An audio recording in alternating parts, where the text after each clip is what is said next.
দাউদের উম্মত খবরদার, শনিবারে মাছ ধরা যাবে না। রবি থেকে শুরু করে শুক্রবার পর্যন্ত ধর, নিষিদ্ধ হচ্ছে শনিবারে। আদেশটা কার? নির্দেশনা কার? মানার দরকার আছে না নাই? দাউদ আলাইহিস সালামের কওম একটু বুদ্ধি করলেন। ওরা মনে মনে বুদ্ধি করলেন যে আল্লাহ শনিবারে ধরতে নিষেধ করছে, আমরা ধরবো না। শনিবারে আমরা জাল দিয়ে বেড়ে দিয়ে রাখবো। কি করব?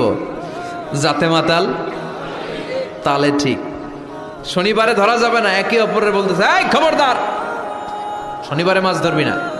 নিষেধ করছে কে? শনিবারে মাছ ধরা যাবে না। সবগুলো মাছ সাগর ছেড়ে দিয়ে যখন ডাঙ্গায় চলে এসেছে, ওরা শনিবারে এই মাছগুলো ধরে না, ওরা বেড়ে দিয়ে রাখে যাতে যেতে না পারে। শনিবার শেষ, ওরা সময়ের দিকে তাকায় থাকে, রবিবার শুরু হইলেই মার ধর। আছে না নাই? ও মিয়া, ওরা কৌশল করলে আমার আল্লাহর কি কৌশল জানা নাই? আল্লাহ বললেন কুনু কিরাদাতান খাসিইন, তারা অভিশপ্ত বানর হয়ে যাও। আল্লাহ এক একজনের এক এক শাস্তি দিয়েছে, কিন্তু এই কারুনকে দিয়েছে ভিন্নতর একটা শাস্তি। সমুদয় সম্পদ সহ আল্লাহ তাআলা কারুনকে মিশরের ফায়ুম জেলার মাটিতে দাবিয়ে দিয়েছে। কারুনের পা পর্যন্ত দেবে যায়। কারণ ভাবছে উঠে যাবে, কোমর পর্যন্ত দেবে যায়। কারণ ভেবেছে কিছু হবে না, আমার গায়ে অনেক শক্তি, আমি পার পেয়ে যাব। গলা পর্যন্ত যখন দেবে যায়, কারণ কয় মুসা, সব সম্পদ তোর আর তোর আল্লাহ লইয়া যা, আমারে সাইরা দে। সব সম্পদ তোর মুসা, সব তোর, গাড়ি তোর, বাড়ি তোর, সিন্ধুকের বাক্সগুলা তোর আর তোর আল্লাহর, আমারে খালি সাইরা দে, আমি বাঁচতে চাই। আল্লাহ ছাড় দেয় কিন্তু ছেড়ে দেয় না। কারুনরে সেদিন আল্লাহ ছেড়ে দেয় নাই। ফেরাউনরে অনেক ছাড় দিয়েছে, ছেড়ে দেয় নাই। এজন্য আল্লাহর সাথে অধ্যত্বপূর্ণ আচরণ যারা করে, আল্লাহ তাদেরকে ছাড় দেয় কিন্তু কশ্চিনকালেও ছেড়ে দেয় না। চিল্লায় বলেন ঠিক কিনা? কারণকে জামিনের মধ্যে দাবিয়ে দেয়া হলো, সম্পদ সহ জামিনের মধ্যে। আল্লাহ কারণকেও দাবালেন, কারণের সম্পদও দাবালেন, গোটা বিশ্বের মানুষের চোখে আঙ্গুল দিয়ে দেখানোর জন্য কারণের একটা ছোট্ট বাড়ি আল্লাহ রেখে দিলেন। সুবহানাল্লাহ। মনোযোগ আছে আপনাদের? তাকবীর পড়েন, লিল্লাহি তাকবীর।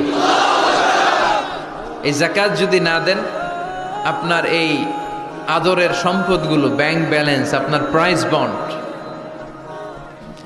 আপনার ফ্ল্যাটগুলো, আপনার একর একর জমিগুলো কিয়ামতের দিন কি হবে জানেন? সুজাআন আকরা, টেকো সাপ। সাপের মাথায় চুল হয়, জানেন? এই যে ফানা ধরে না, এইটা হচ্ছে সাপের মাথা। এখানে সাপের মাথায় কিছু পশম হয় আর চুল হয়, কিন্তু যেই সাপ বেশি বিষাক্ত, বিষের ঠেলায় ওই চুল পড়ে যায়। এই জায়গায় চুল, আবার দেখতে যায় না আজকে সাপ ধইরা একেবারে শেষ করে দিবে।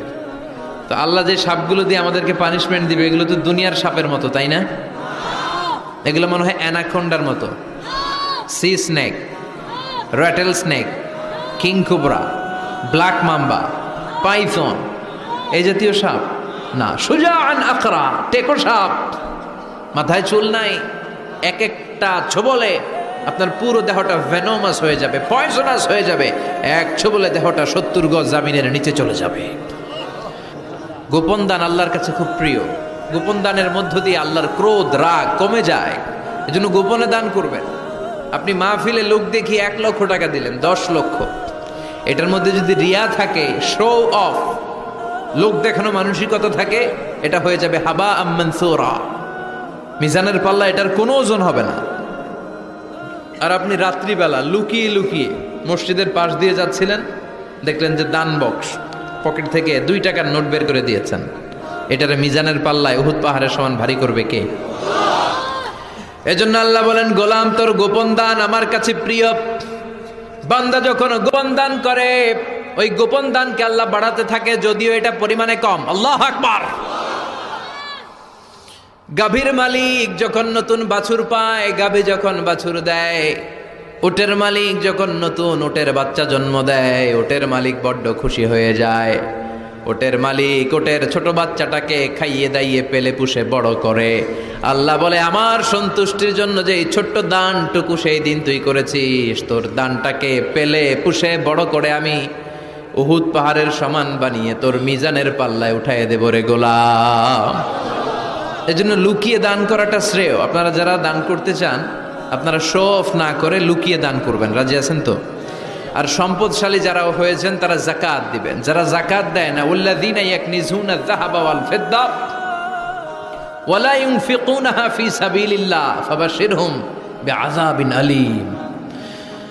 রব্বুল আলামিন বলেন, নবী, যারা সম্পদের মালিক, 10টা 20টা ফ্ল্যাটের মালিক, একরের পর একর জমির মালিক, বিশাল সম্পদের মালিক, তারপরেও সম্পদ জমিয়ে রাখে, আল্লাহর রাস্তায় যাকাত দেয় না, তাদেরকে আপনি কঠিন আযাবের সুসংবাদ দেন। পড়েন নাউজুবিল্লাহ। আওয়াজ করে বলেন তো, আযাবের সুসংবাদ হয় না দুঃসংবাদ? হচ্ছে দুঃসংবাদ, কিন্তু আল্লাহ বললেন আযাবের সুসংবাদ দাও।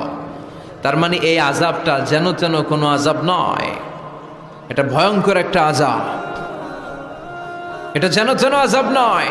1000 বছর জাহান্নামের ভেতরে জ্বালিয়ে রাখা লোহার খুন্তি দিয়ে আপনার পেটে একটা ছেক দেয়া হবে, কপালে একটা ছেক দেয়া হবে, পিঠের মধ্যে ছেক দেয়া হবে। নাউজুবিল্লাহ পড়েন।